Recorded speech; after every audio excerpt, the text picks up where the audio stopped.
I'm back. Let's do this.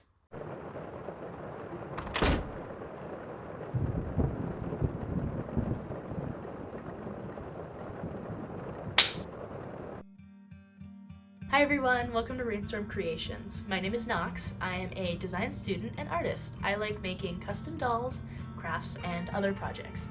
Today, I'll be taking you through the process of making the biggest Tamagotchi, and I'm super excited to talk to you about this project, so let's get into it! As some of you already know, I 3D modeled the giant Polly Pocket dollhouse that Moonlight Jewel, or Eliza, made about 6 months-ish back.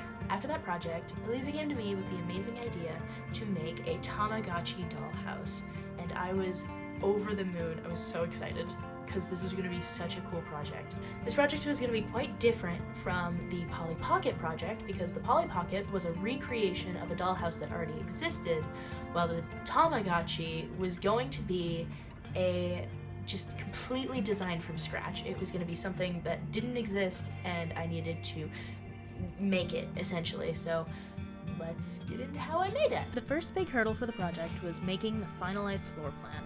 It took about 6 or 7 tries, but I eventually narrowed it down to this one floor plan, and even this one isn't final.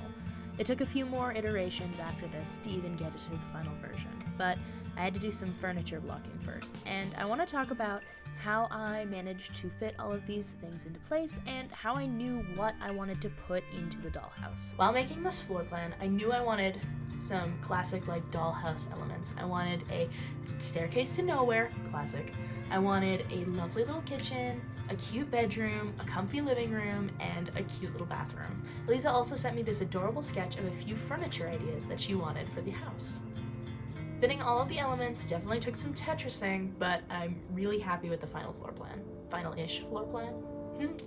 I also really love all of the little details that we were able to add to the final furniture of the house. One of my favorites being the neon lights in the staircase.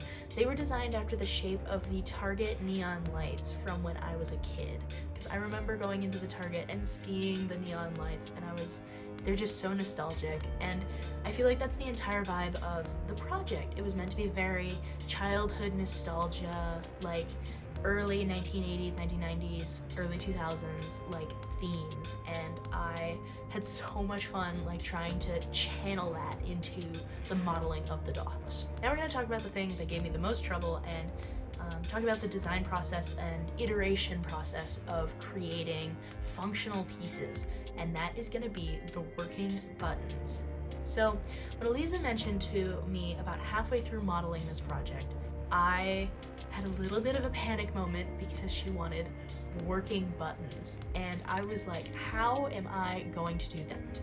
But I took a couple days to think on it, and I figured out 3 different ways to do it, and then essentially chose one way. And the way I chose would make it possible to make the buttons not just actually press function, but also work as a computer button if she wanted it to hook up to the screen that she was mentioning that she was going to add. And this is by using mechanical keyboard switches. Switches are the things within a keyboard that make it work. They're also a key factor in the sound the keyboard will make.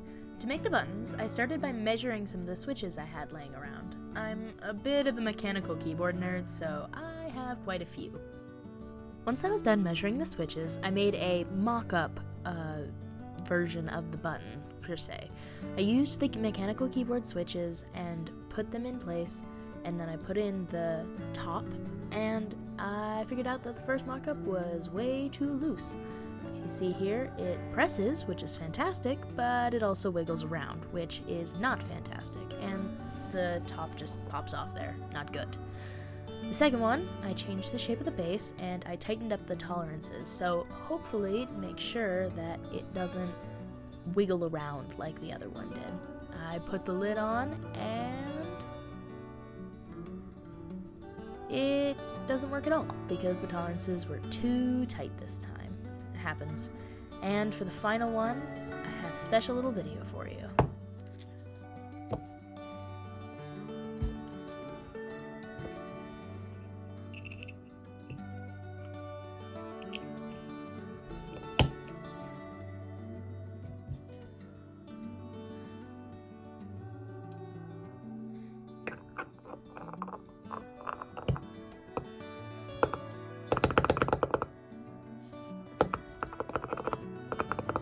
And finally, success! I sent the exciting video over to Eliza and we were both just, it works! Like, oh my gosh! And I actually keep this version of the button on my desk because it's a fun little fidget toy and I love that. Button. Design is truly about iteration and trial and error, and it's super important that if you're making something that you don't give up. Practice will always make progress towards being a better designer, and failure is part of the process. And it's okay to fail. And I know people say that all the time, but genuinely, it's okay to fail. And the important part about failing is pushing through it and moving forward and being stronger on the other side. When the dollhouse was done, I wanted to do one final test to ensure that everything, especially the main joint very specifically, was working. And so I scaled down the final dollhouse to much smaller than its original size, printed it out, and then put it all together just to see what it would look like. And here's the video of that.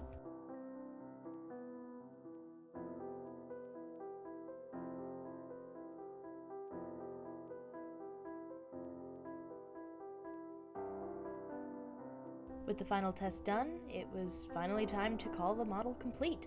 I put everything into a file so I could start splitting it up for printing and turning into laser cut files. One thing that you won't get to see anywhere else is the difference between the final modeled dollhouse that I took renders of and got to show for presentation, and the model that I was using to split up and essentially give the files over to Eliza for printing and for laser cutting. The main difference being one of them is much messier, and I think that's super funny. And then here is the other one that I use, and probably won't show anywhere else but here because, oh boy, it's a mess. And without any further ado of showing you my messy model or the nice model, I want to show you the final renders. Here they are.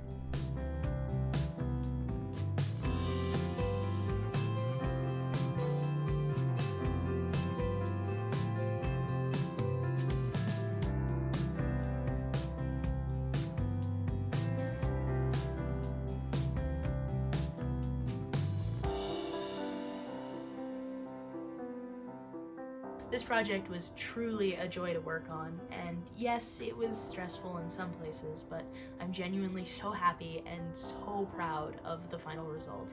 And I was over the moon seeing how Eliza brought the sculpt to life in her video, which you should go watch if you haven't yet. So definitely go give it a watch, link is in the description. And thank you so much, Eliza, and thank you for watching my video and hearing about my design process. I hope to see you next time. And now it's time to place this project on the shelf, and it's time for me to go take a nap. And I suggest you take one too. Bye!